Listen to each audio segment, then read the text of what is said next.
জনগণের সমর্থন নিয়ে বিএনপি ক্ষমতায় গেলে জাতীয় সরকার ব্যবস্থা ও দ্বিকক্ষ বিশিষ্ট পার্লামেন্ট সংবিধানে সংযুক্ত দেখতে চায় বিএনপি।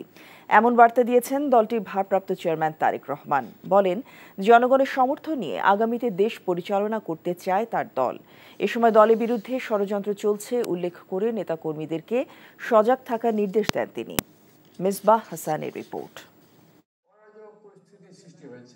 গেল 17 বছরে স্বৈরাচার শেখ হাসিনা রাষ্ট্র কাঠামোকে যেভাবে ধ্বংস করেছে তার সংস্কারে 31 দফা জানিয়েছে জাতীয়তাবাদী দল বিএনপি।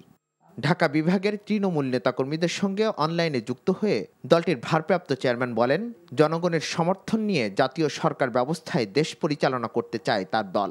দেশের মানুষের চিন্তা চেতনার পরিবর্তনের সাথে সামঞ্জস্য রেখে আগামী দিনে দেশের অর্থনৈতিক ব্যবস্থা কি হবে, বিএনপি কিভাবে চিন্তা করে অর্থনৈতিক ব্যবস্থা, দেশের বিচার ব্যবস্থা কেমন হওয়া উচিত, সেটি আছে আমাদের 31 দফায়। দেশের মানুষের চিকিৎসা সুবিধা কেমন হওয়া উচিত, সেটি আছে আমাদের 31 দফায়। আগামী দিনে বাংলাদেশের প্রশাসনে কিভাবে কাদের নিযুক্ত হলে দেশের মানুষ উপকৃত হবে, সেটির উল্লেখ করা আছে আমাদের 31 দফা। এ সময় দল গঠনে বিভ্রান্ত না হয়ে সতর্ক থাকার আহ্বান জানান তিনি। ষড়যন্ত্র শুধু যে বিএনপির এগেইনস্টে হচ্ছে, নট দ্যাট। ষড়যন্ত্র বাংলাদেশের বিরুদ্ধেও হচ্ছে।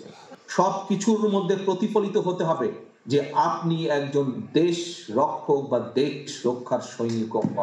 দলের বিরুদ্ধে যদি কোনো ভিতরে যদি কোনো বিভ্রান্তিকারী থাকে বা বিভ্রান্ত হয়েছে এমন ব্যক্তি থাকে যারা দলকে ক্ষতিগ্রস্ত হবে, তাদের বিরুদ্ধে সতর্ক থাকতে হবে, সজাগ থাকতে হবে।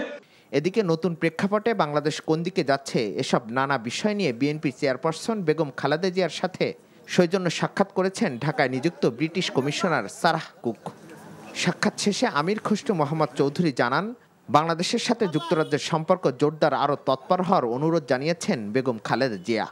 বাংলাদেশ ইউকে সম্পর্ক আরও শক্তিশালী করার জন্য আগামী দিনে দুই দেশের মানুষের মধ্যে পিপল টু পিপল রিলেশনশিপ এবং দুই দেশের অর্থনৈতিক, সাংস্কৃতিক প্রতিটি ক্ষেত্রে যাতে আরও উন্নততর অবস্থায় যেতে পারে, ম্যাডাম তাদেরকে অনুরোধ করেছে। এ সময় খালেদা জিয়ার ব্যক্তিগত চিকিৎসক ডাক্তার AZ-M জাহিদ জানান, বেগম জিয়াকে উন্নত চিকিৎসার জন্য বিদেশে নেওয়ার কাজ চলছে। Misbah Hasan, NTV news, Dhaka.